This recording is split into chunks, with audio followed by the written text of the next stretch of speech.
ბოლო რამდენიმე წელია და განსაკუთრებით რაც შემდეგ რაც პოლიტიკაში ვარ ეს გამოჩნდა 2020 წლის არჩევნების შემდეგ კიდე განსაკუთრებით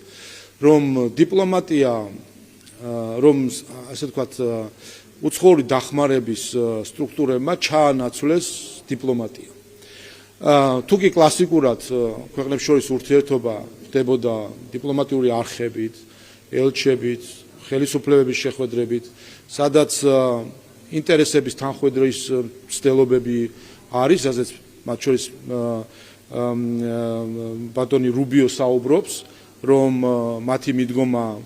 დღეიდან იქნება ის, რომ ყველა ქვეყანას აქვს საკუთარი ინტერესი და ამის აღიარება და იქ სადაც ემთხვევა ინტერესები, იქ ყალიბდება ალიანსები და სადაც ინტერესები არ ემთხვევა, დიპლომატიის ამოცანაა, რომ კონფლიქტები არ წარმოიშოს. აი ეს არის კლასიკური დიპლომატია. ამის ნაცვლად ეს დიპლომატია ჩანაცვდა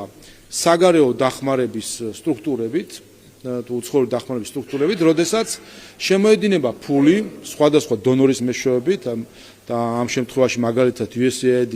იქნა მხილებული ამერიკის შეერთებული შტატების ხელისუფლების მხრიდან, შემოდის ფული, რომლითაც შემდეგ ამ შეკვეთით, ასე ვთქვათ, თემებით იქმნება არასამთავრობო ორგანიზაციები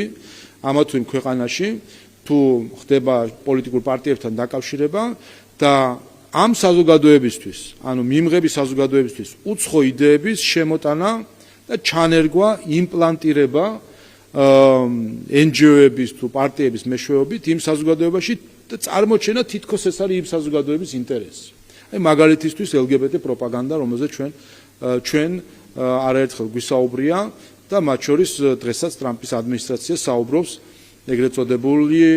ინკლუზიურობის თუ მრავალფეროვნების პოლიტიკა, რომელიც მათი მხრიდან არის საუბარი. ანუ ამის ჩანერგვა თითქოს ეს არის ადგილობრივი რაღაც ინტერესი და შემდეგ უკვე დონორი იქნება თუ ელჩი, უკვე ხელისუფლებას ელაპარაკება, რომ თითქოს ეს არის ხალხის ინტერესი და იმ ხალხის ინტერესის დასაცავად იბრძვის ესა თუ ის ელჩი თუ დონორი.